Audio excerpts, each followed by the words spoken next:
aire rebeldía del baile de los que sobran de la danza de mi mía. Levantarlos para decir ya vas. Ni África ni América Latina se subas. Con barro, con casco, con lápiz a patear el fiasco. Provocar un social terremoto en este charco. Janina Benier, muy buenos días, bienvenida a un nuevo jueves en la mañana de Agenda. Buenos días. Bueno, acá vengo siempre con una nueva voz. Todas las semanas tengo una voz distinta desde hace un año. Así que bueno, me estoy como descubriendo ahí. Está bien. Siempre descubriéndome un poquito. Y ahí tirábamos como algunas propuestas. Escuchaba ahí que estaba como desbarrancando, no sé, o no sé si vamos a enderezar el barco. Bueno, vamos a intentar de poner un halo de coherencias, sí, algo.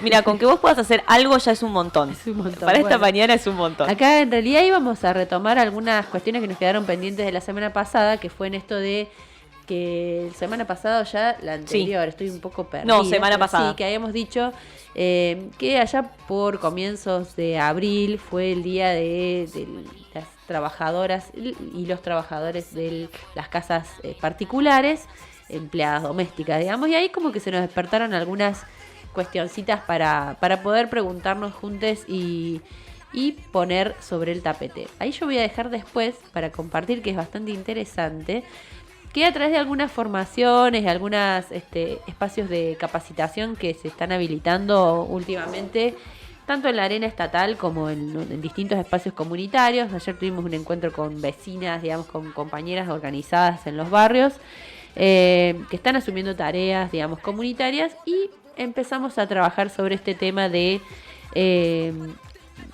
cuánto tiempo nos insume, digamos, el trabajo doméstico para quienes no necesariamente vivimos de un salario producto de ese trabajo. Es decir, bueno, el trabajo doméstico es algo que realizamos todas las personas, mayormente las mujeres, y que muchas veces se acompaña de esto que es el trabajo asalariado fuera de la casa o dentro de la casa, pero que es distinto a las tareas domésticas y de cuidado. Hicimos uso de una calculadora de las tareas de cuidado, que es una herramienta muy, muy interesante que tiene que empezar a circular para visibilizar en términos concretos a qué nos referimos con esto de la sobrecarga que a veces implica para las mujeres y las identidades feminizadas, porque lo vamos a incluir también, qué impacto tiene en la carga laboral y mental que tenemos a diario. Bueno, esa es una dinámica muy interesante, la de la calculadora, porque además nos permite no solo expresar algo que ya más o menos de a poco vamos pudiendo poner en palabras, sino ponerle a eso que decimos que hacemos un orden y un valor económico. Interesantísimo esto de la calculadora, porque arrojaba así unos números muy distintos, por supuesto, según la composición familiar, en relación a quienes viven con otras personas a cargo, viven en pareja, viven solas, viven con hijos e hijas o familiares con discapacidad o adultos mayores a su cargo, y arrojaba algo así para algunos casos, algo que parece insólito, porque bueno, la calculadora también propone poder nombrar con un tiempo cuánto nos lleva del día y a la semana de realizar ciertas tareas diferenciadas y bien categorizadas, como lavar y planchar. Bueno, planchar, eso no sé qué significa, pero lavar y planchar. Planchar creo que no planché nunca en mi vida. Yo lo he intentado y no es algo que pueda viste aprender. Que es una técnica compleja. Uno cree que es pasar la planchita, pero no, es difícil. En casa, por suerte, no soy la que realiza esa tarea. ¿Cuánto tiempo destinado a lavar y planchar? ¿Cuánto a cocinar? ¿Cuánto al cuidado de las mascotas? ¿Cuánto al cuidado de las niñas u otras personas que requieran cuidados? ¿Cuánto a la higiene de la casa? ¿Cuánto? Una diferenciación, pero también tenemos que poder nombrar las tareas que se realizan en el hogar. Esta diferenciación es muy importante, la verdad, empezar a hacerla en estos términos más cuantitativos. Y bueno, a ver, me pongo a pensar para completar lo que me pide esta calculadora, ¿cuánto tiempo le dedico a esto por día? Y en realidad el resultado final da en algunos casos una carga mensual de alrededor de 600 horas destinadas a estas tareas, o 300, o 400, 100 en el menor de los casos para personas que viven solas, por supuesto, porque son tareas a las que les dedicamos un tiempo, pero muchas veces, ¿qué sucede? En el caso de las mujeres, se realizan al mismo tiempo esas tareas. Es decir, mientras estamos cuidando a nuestros niños, estamos poniendo la ropa a lavar y estamos cocinando. Claro. Sí, y hacemos al mismo tiempo. Entonces, bueno, por supuesto que no significa que estamos 600 horas lineales y literales trabajando en estas tareas, pero que sí involucran unos valores que si tuviéramos que pagar a alguien para que realice esas tareas, que sabemos que son trabajos y que por eso hay empleadas y trabajadoras del ámbito doméstico que tanto en términos de, y diferenciadas en estos términos, de limpieza, de elaboración de alimentos, de cuidado de personas, se han formado y cobran un salario por ese trabajo, ¿no? Bueno, cuando terminamos de hacer este cálculo de nuestra calculadora, que es la verdad que una herramienta muy interesante. Perdón, hay ruidito de mate. No, está bien. Que viene una tarea interesante de formación que se viene realizando en el ámbito de la provincia de Buenos Aires. Y esta herramienta de la calculadora ha sido trabajada y propuesta también en el ámbito de esa formación, que es el cumplimiento de la ley Micaela, pero también un poco más. Y que bueno, que siendo una herramienta elaborada y que puede circular públicamente, realmente se vuelve una forma de visibilizar tanto trabajo que realizamos las mujeres, mayormente, y vamos a hablar en esos términos porque si bien hoy por hoy, de a poco, las tareas domésticas de cuidado se van equiparando en las cargas que tienen mujeres y varones, la desigualdad sigue siendo muy, muy grande. Y bueno, tenemos que seguir hablando de que mayormente la realizamos las mujeres y en un grado y una cantidad de horas muchísimo más grande. El promedio de horas entonces de un varón gira en torno a menos de 100 horas y para las mujeres en general supera por mucho esa carga horaria. Así que en eso nos interesaba como poder preguntar y ahí en todo caso dejar para el próximo jueves algunas preguntas que tienen que ver con esto, ¿no? Como, ¿cuánto crees que vale el trabajo que haces en tu casa? Digamos, esa es una pregunta importante, no solo en términos económicos y salariales, que realmente cuando pensamos que el mundo se sostiene en base a todo ese trabajo no solo invisibilizado, sino no pago, es decir, no hay vida, no hay crianza, no hay salud en el ámbito doméstico, sino es a través de todo ese trabajo no reconocido, no visibilizado y no remunerado. Pero que el mundo se sostiene en base a ese trabajo. Entonces, bueno, cuando hablamos de esto, tenemos que empezar a dimensionar cuantitativamente lo que involucra, porque es como si pensáramos que la mitad de los trabajadores de una fábrica no cobraran, o más de la mitad, digamos. Estamos hablando de que el mundo se sostiene sobre las espaldas de la mitad más uno de la población, que son las mujeres y las disidencias feminizadas, y que no cobran por ese trabajo que hacen de sostener el mundo. Entonces, esto de empezar a pensar cuánto crees que vale el trabajo que haces en tu casa, qué tareas son las que más tiempo te llevan, porque también en eso, importantísimo, cuando hablamos de un trabajo, hablamos de una tarea que requiere un conocimiento.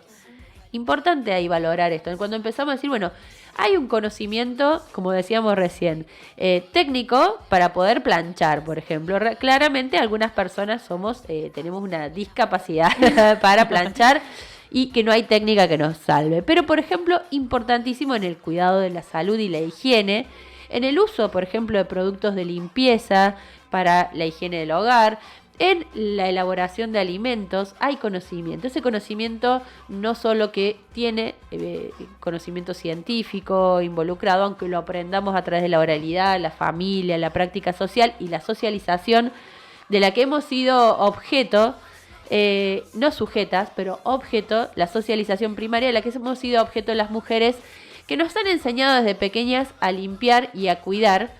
Y que lo han hecho a través del juego, ¿no? Que lo primero que nos han regalado a muchas en nuestras niñeces han sido bebés y muñecos para cuidar, escobitas y palas para limpiar, las cocinitas, ollitas y todas estas cuestiones para que aprendamos desde pequeñas a hacer esta tarea que hoy podemos decir es un trabajo.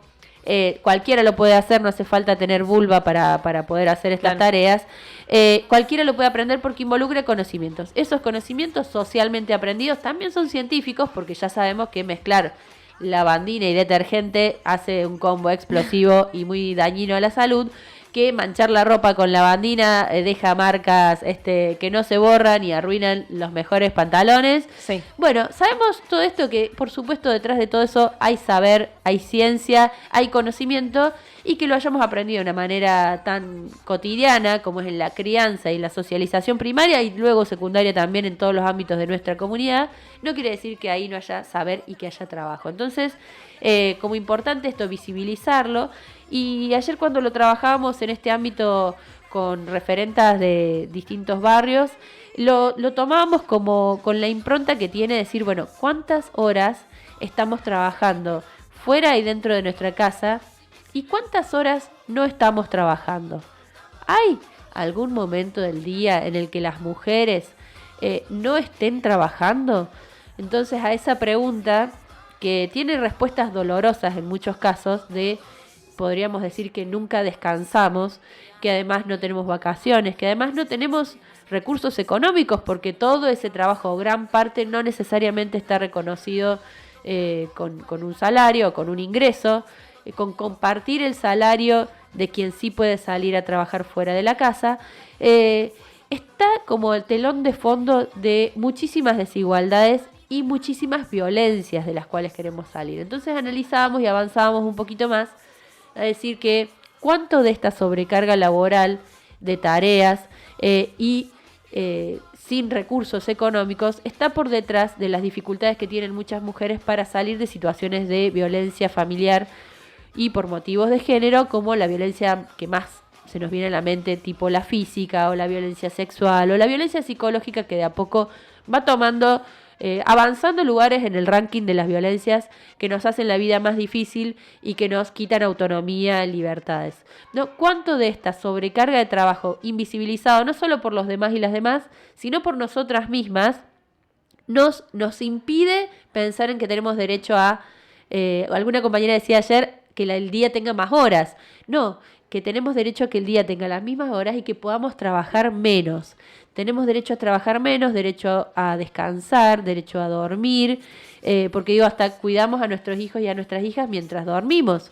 Estamos alertas por si se despiertan, por si necesitan ir al baño, por si tienen fiebre.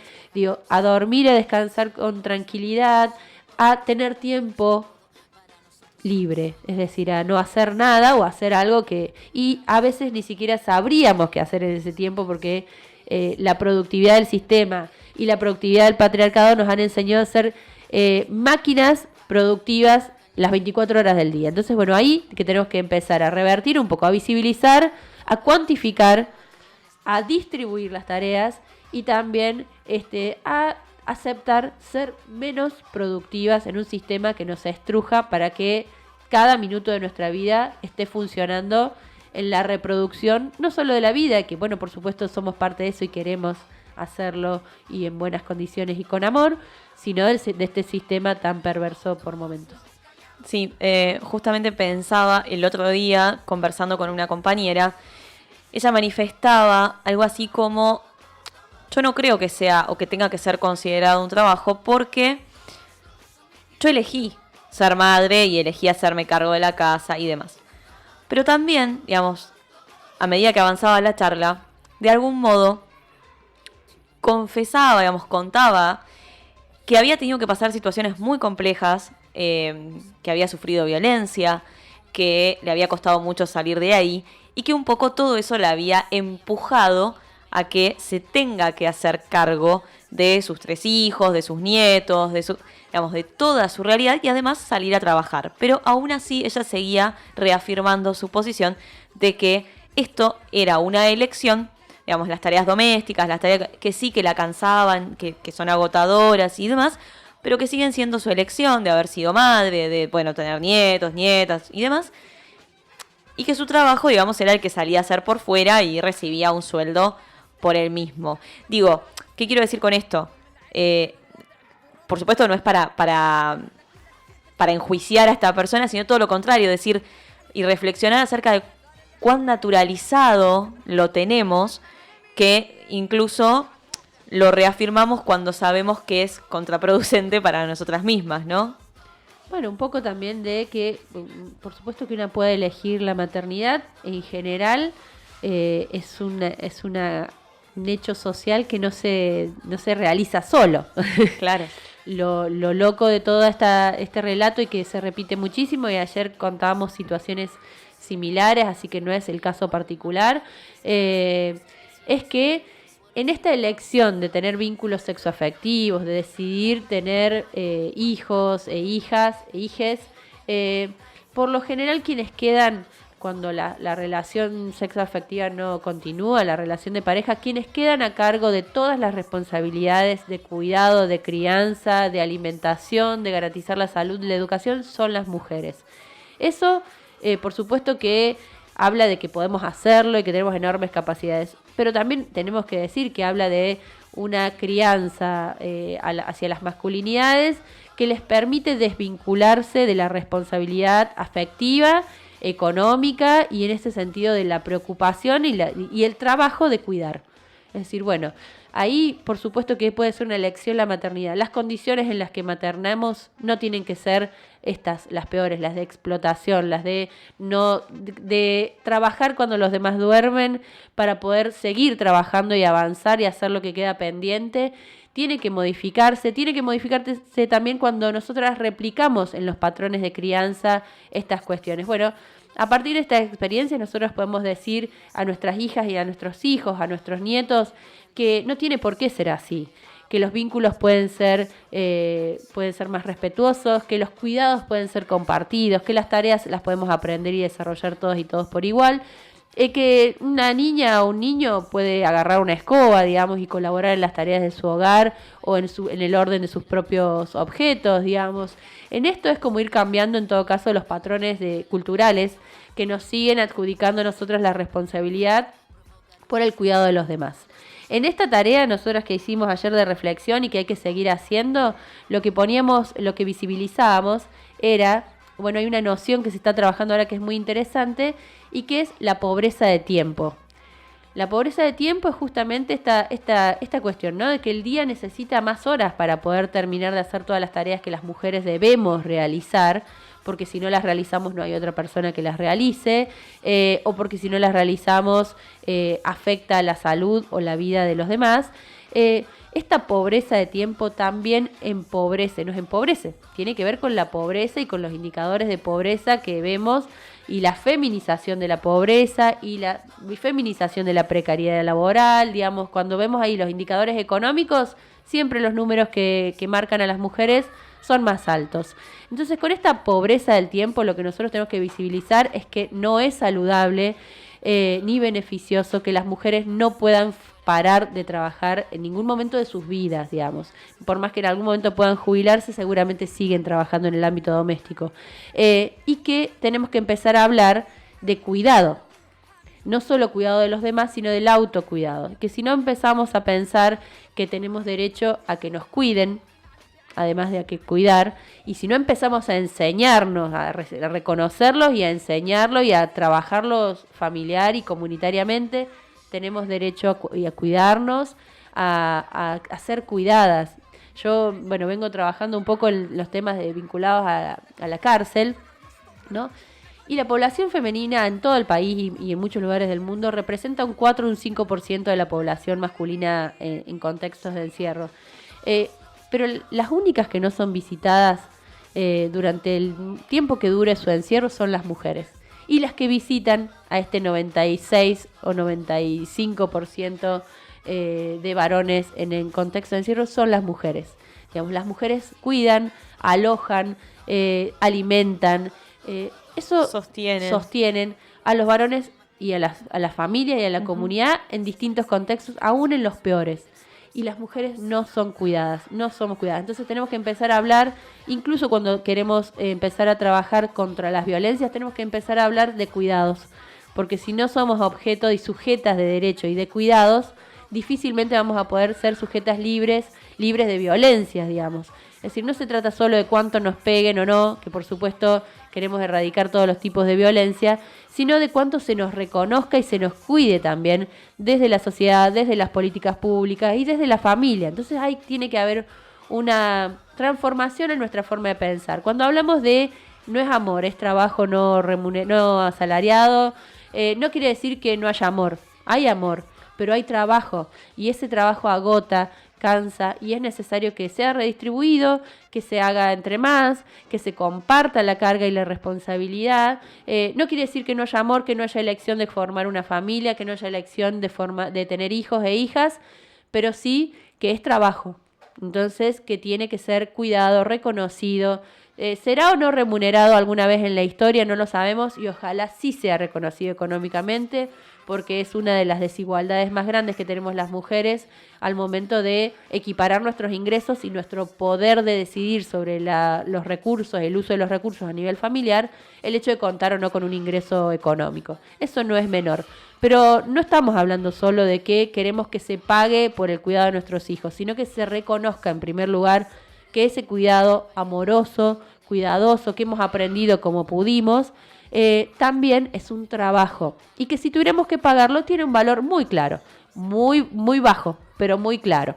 Así que bueno, ahí para avanzar necesitamos esto, no empezar a visibilizar y a por lo menos reconocernos a nosotras mismas.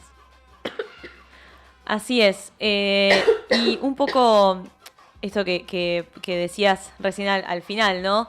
De que no es un reconocimiento meramente económico el que se busca, sino el reconocimiento per se, el empezar a identificarlo, empezar a, como la propia palabra lo dice, empezar a reconocerlo, a ponerlo sobre la mesa, a discutirlo, a visibilizarlo, a entenderlo también, porque muchas veces sucede, bueno, esto digo, que no se termina de entender de qué hablamos cuando hablamos de tareas de cuidado, de qué hablamos cuando hablamos de el trabajo doméstico, entonces todas esas cosas que parecieran que a priori parecieran que sí las sabemos, digo, ¿no? Cuando hablamos de trabajo doméstico decimos, bueno, sí, lavar, planchar, cocinar. ¿Cuánto trabajaba mi vieja? Claro, pero toda esa profundidad, quizás todo ese detalle, toda esa parte más minuciosa de pensar, bueno, esto requiere de saberes, ¿no? Requiere de conocimientos, y eso ya implica un esfuerzo,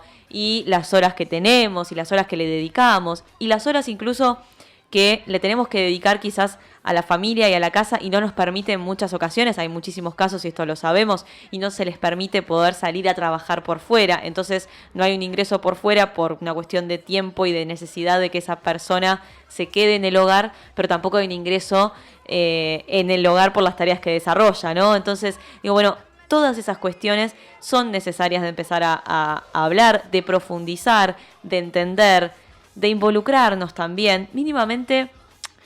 Digo, a veces cuando hablamos de involucrarnos pareciera que todas tendríamos que estar militando y asistiendo a algún lugar.